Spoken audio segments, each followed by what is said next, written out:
Picture speaks. அதில் இப்போ நீங்கள் பார்த்துருக்கிறது ஒரு ஷார்ட் வீடியோ பார்த்துருங்க. அதில் வந்து முதல்ல ஒரு பூ விற்கிற சின்ன கடை, நடைபாதை கடை.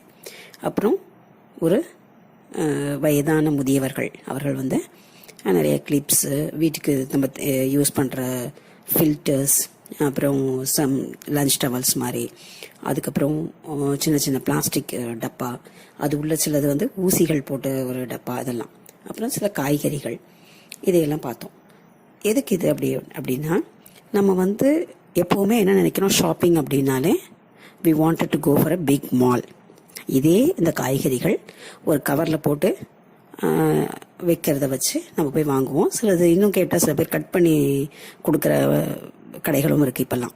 ஸோ அந்த மாலெல்லாம் போயிட்டு நம்ம அப்படியே ஒரு ரிச்சாக போய் சுற்றிட்டு அதை வாங்கிட்டு வந்து யூஸ் பண்ணுறோம். அது எத்தனை நாள் முன்னாடி வச்சுருப்பாங்கன்னு தெரியாது. ரெண்டாவது ஜிஎஸ்டி போடலான்னு புலம்புவோம்.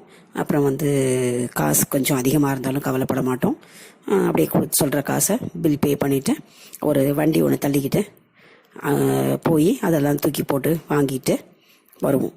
அதை விடுத்து இந்த மாதிரி ஒரு சிறு வியாபாரிகள், நடைபாதை கடை வச்சுருக்கவங்களுக்கு நம்ம என்னைக்காவது ஊக்குவிக்கணும் அப்படின்னு நினைக்கிறோமா? கிடையாது. அப்படி நம்மளை மீறி நம்ம போய் வாங்க போனால் அவங்க ஒரு 20 ரூபா ஒரு பொருள் சொன்னாங்கன்னா நம்ம உடனே அது 7 ரூபா, 8 ரூபா, 10 ரூபா இப்படின்னு தான் கேட்போம். அவங்கக்கிட்ட தான் பேரம் பேசுவோம்.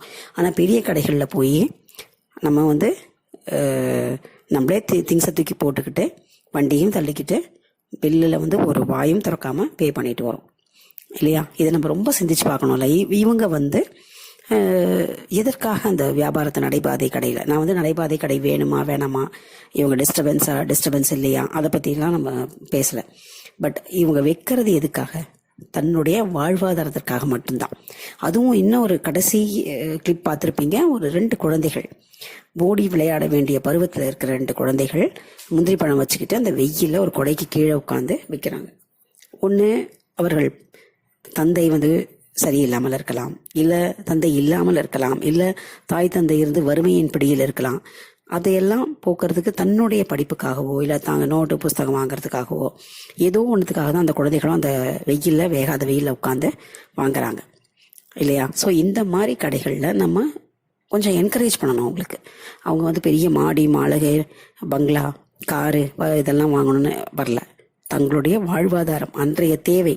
அன்றைக்கி ஒரு 150 ரூபா வந்ததுன்னா அதில் ஒரு 70 ரூபா அவங்க தன்னுடைய குடும்பத்துக்காகவும், மீதியை வந்து அடுத்த நாள் பொருள் வாங்குறதுக்காகவும் தான் அவங்க யூஸ் பண்ணுவாங்க.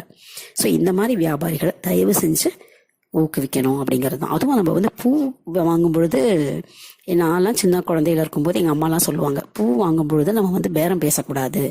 அது எதனாலன்றது நம்ம கேட்கல. அப்பெல்லாம் வந்து அம்மா அப்பா எல்லாம் சொல்லும்போது அப்படியான்னு கேட்டுட்டு போட்டுருவோம். ஆனால் இப்போ இருக்க பசங்க, நீங்களாம் ஏன் எதுக்குன்னு கேட்க மாட்டீங்க, ஆனால் நாங்கள் கேட்போம் அப்படின்னு சொல்லுவாங்க. பட் அதில் ஏதாவது ஒரு உண்மை பொதிந்திருக்கணும், இல்லைன்னா அவங்க அப்படி சொல்ல போகிறதில்ல இல்லையா?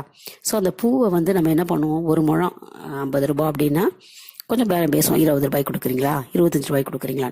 ஆனால் அவர்கள் எங்கே போய் வாங்கிட்டு வராங்க, அதை இடுப்பொடியே உட்காந்து நம்மளால ஒரு முழம் வீட்டில் கட்டுறதே ரொம்ப கஷ்டம். ஸோ இதெல்லாம் நம்ம நினச்சி பார்த்து நம்ம வந்து ஓரளவுக்காவது அவர்கள் சொல்கின்ற விலையும் கொடுத்து வாங்குவதற்கு முயற்சிக்கணும். இந்த மாதிரி ஆளுங்களுக்கு நம்ம வந்து ஏதாவது ஒரு 10 குழந்தைகளுக்கு வாங்குறோம், எங்கேயாவது ஒரு கிஃப்ட் கொடுக்க வாங்குறோம் அப்படின்னும் போது நம்ம வந்து பெரிய கடையை நோக்கி போகிறத விட இந்த மாதிரி கடைகளை நோக்கி போய் வாங்கி தரலாம். இப்போ அவர் வந்து வச்சிருக்காரு, நிறைய குட்டி குட்டி பாக்ஸ் வச்சிருந்தாரு, லஞ்ச் டவல்ஸ் வச்சிருந்தாரு, பென்சில்ஸ் வச்சிருந்தாரு, கிளிப்ஸ் வச்சிருந்தாரு. நம்ம சில குழந்தைங்களுக்கு கிஃப்ட் கொடுக்கணும்னு சொல்லி கூட நிறைய இப்போ ஸ்கூல்ஸ்லாம் கூட பார்ப்போம். ஏதாவது ஒரு ப்ரோக்ராம்னா சின்ன சின்ன கிளிப்ஸ் எல்லாம் கொடுப்பாங்க, ப்ரைஸ் அது மாதிரி. ஸோ அந்த மாதிரி டைம்ல இந்த மாதிரி ஆளுங்க கிட்ட வாங்கி கொடுத்தோன்னா அவர்களுக்கும் ஒரு இன்கம்க்கு நம்ம ஹெல்ப் பண்ண மாதிரி இருக்கும். சரியா? ஸோ ஒரு படம், ஒரு பாடம்.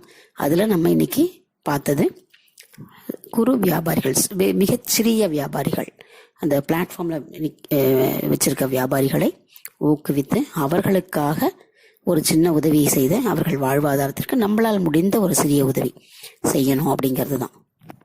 நன்றி.